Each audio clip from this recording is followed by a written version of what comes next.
had the chance to develop a career and become very successful at training people how to communicate better, how to negotiate better, including with hundreds of millions of dollars of contracts, and how to actually get your message across in high-stakes presentations. But it wasn't always like that. I've made some major mistakes and lost some major things when I was younger, but fortunately, I've been able to learn from this. When I was a young communication trainer in Paris, I was teaching a lot of conflict resolution courses at the headquarters of IBM in Europe. And then they were asking me to put in a bid to teach management training, which I did, but I lost the contract from one tiny yet very strategic mistake. One of the people on the evaluation committee to see if I could do some of this management training said, "Yeah, but she walks around the building with clogs. Like, what kind of professional is she?" Now, I know you can say people are always criticizing women's clothing and they don't take them seriously because of it. But think about it. I lost a huge contract because I wore informal shoes in an international headquarters. Where was my head at?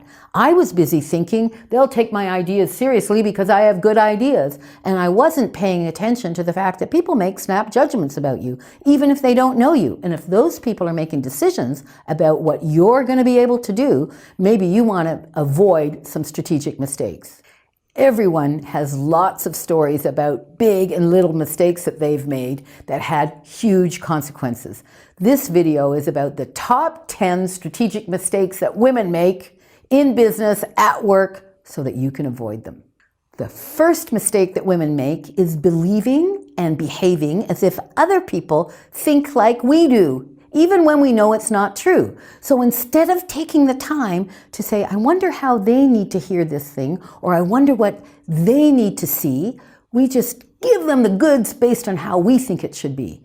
Huge mistake. It's very hard to get people on your bus by doing that. So that's the first mistake that women make. Mistake number 2, thinking that people can take a hint. They can't. You have to tell them directly. Hardly anybody gets a hint. Mistake number 3, saying yes immediately when someone asks you to do something. I'm sure you've done this. I've done this. How many things have we committed to that are impossible to do and make us look bad because we have to hurry and do it quickly because we don't have the time? So the third mistake is saying yes immediately when someone asks you to do something. Big mistake. In the upcoming videos, I'm going to show you how you don't have to say yes right away and how you can avoid overcommitting, because if you don't do that, you'll lose credibility. Mistake number 4. That's when you allow discomfort or fear or some other negative emotion to prevent you from saying or doing what is needed to do. Sometimes we just have to step up at the plate, and I know women get afraid sometimes and then they don't say or they don't do the things that need to be done. I'm going to show you how to get into the right emotional state so that you can do anything that needs to be done. And it'll give you courage to say the things and do the things that you know are right to do. The 5th mistake that women make is swallowing disappointment, annoyance, and frustration to the point that it bursts out in an explosion.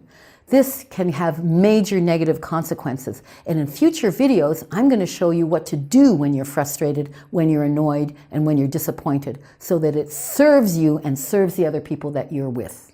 Mistake number 6, telling other people what to do and then expecting that they'll actually do it. How often does that work? How often do your kids do what you ask them to do? Or your spouse?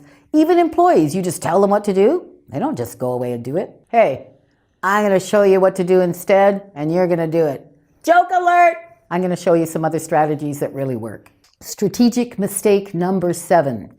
This is when women work really, really hard to do an excellent job on a specific project without considering their overall strategy. This is a huge mistake because you're not working on where you're trying to get. You're trying to be a perfectionist. And this is a typical woman problem at work.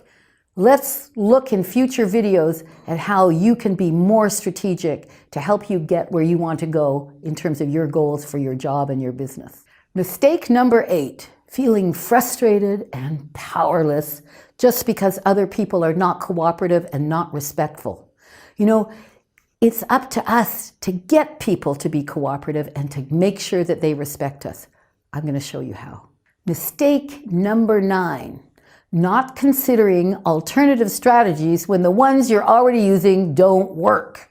This is a terrible mistake. It makes us rigid. We keep running into the same wall over and over again instead of standing back, understanding what's really going on in a communication or in a meeting or in any kind of dialogue with other people and trying something different. I'm going to show you a lot of different strategies in future videos so that you can have the most amount of flexibility and have the greatest chances of getting where you need to take your team or take yourself. Mistake number 10, resigning yourself to having an okay job and a mediocre life. We don't have to do that. We don't have to live in a life that is just okay. And why would you want to do that? Why would you want to get out of bed in the morning to have a day that's okay? I'm going to show you how you can have the kind of day you want anytime you want. Why be a 3 or a 4 when you could be a 9 or a 10? Mistake number 11. I know I said 10, but I put in 2 bonus ones just for you.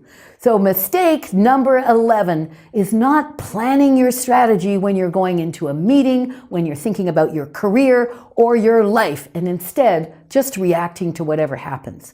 If you're doing that, you get whatever happens to you, and you don't get to have what you want. Mistake number 12 that women make is thinking you're not good enough and you don't deserve to have success. A lot of us are carrying this around in our guts. And I'm going to show you how to deal with those feelings and make sure that you're in a place where you know what your skills are, why you're good, and why you deserve it. The rest of this stuff sounds depressing, doesn't it? Let's figure out what the antidote is. I've designed this whole program to take you through a step-by-step method so that you don't make these strategic mistakes. But here's one thing that you can do right away. The next time you're going to write an email, stop just for a second and think about, what's my goal? What do I want to achieve through writing this email? And then write your email. Try it out for yourself and see what happens when you actually take a few moments to be strategic about your communication.